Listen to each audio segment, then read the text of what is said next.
In life, we often feel that we don't belong somewhere. We look around and see people who are richer, smarter, or more successful than us. And slowly, a voice inside us starts saying, "You are not enough." But what if that feeling is not the truth, but just a test? Today's story is about a boy who felt completely out of place, yet ended up discovering his true strength. So listen carefully, because this story might change the way you see yourself. My name is Alex, and I was the only poor student at a billionaire school. Yes, you heard that right. Through a scholarship program, I got admission into one of the most elite schools in the country, the kind of school where students arrived in luxury cars or expensive watches and talked about vacations in places I couldn't even pronounce. On my first day, I walked through those massive gates wearing my simple uniform and worn-out shoes. Everyone else looked different, better, richer, confident. I felt small. In the classroom, students were discussing business ideas, investments, and startups like it was normal. Meanwhile, I was just trying to understand how I would afford next month's books. During lunch break, things got worse. Groups formed quickly. Laughter filled the air. But I sat alone, quietly eating the food I had brought from home. A few students looked at me and whispered, "Scholarship kid. He doesn't belong here." Their words didn't hit me immediately, but they stayed in my mind. That night, I lay in bed staring at the ceiling. Maybe they're right, I thought. Maybe I don't belong here. For a few days, I tried to ignore it. I stayed quiet in class, avoided conversations, kept my head down. But the feeling of being less didn't go away. One afternoon, something happened that changed everything. Our teacher announced a project. "Each student will present a business idea by the end of the week," he said. The class buzzed with excitement. Students immediately started discussing ideas, tech startups, luxury brands, big investments. I felt lost. What did I know about business? That evening, I almost decided to skip the project. What's the point? I told myself. I can't compete with them. But then I remembered something my mother used to say. Don't compare your beginning with someone else's middle. Those words stayed with me. So instead of giving up, I decided to try. Not to impress anyone, but just to give my best.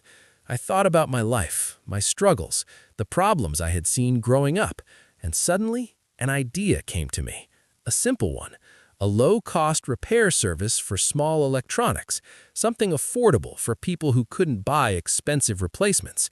It wasn't flashy, it wasn't billionaire level, but it was real.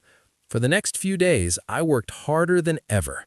While others talked, I researched. While others showed confidence, I prepared quietly. Finally, presentation day arrived. One by one, students went up. They presented impressive ideas. Tech startups, luxury brands, big investments. The class applauded. Then my name was called. My hands were shaking as I walked to the front. I could feel eyes on me, judging me, doubting me. For a moment, I wanted to run away, but I didn't. I took a deep breath and started speaking. At first, my voice was low, but as I explained my idea, something changed. I wasn't trying to impress anymore. I was just sharing something real. Something meaningful, something I understood. When I finished, the room was silent. For a second, I thought I had failed. Then, suddenly, the teacher started clapping. Slowly, others joined. Not everyone, but enough. The teacher looked at me and said, "Alex, this is one of the most practical and impactful ideas presented today." I couldn't believe it. For the first time since joining that school, I felt seen. Not just as the poor student, but as someone with value. After that day, things didn't magically become perfect. Some students still ignored me, some still judged me, but something inside me had changed. I stopped trying to fit in. I started focusing on growing. I spoke more in class. I worked harder on my ideas, and slowly, people started respecting me. Not because of my clothes, not because of money, but because of my mindset. Years later, that same simple idea turned into a small business, then a bigger one, and eventually it became something I was proud of. Today, when people ask me about my journey, I tell them one thing. The The biggest disadvantage you think you have can become your greatest strength. Being poor taught me value. It taught me creativity. It taught me resilience. Things money can't buy.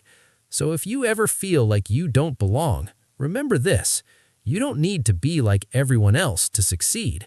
You just need to be your best version, because the world doesn't reward sameness, it rewards uniqueness. And sometimes, the one who stands out the most is the one who once felt they didn't belong at all. If you liked this story, don't forget to like, share, and comment what you learned from it. Your support helps bring more stories like this to life.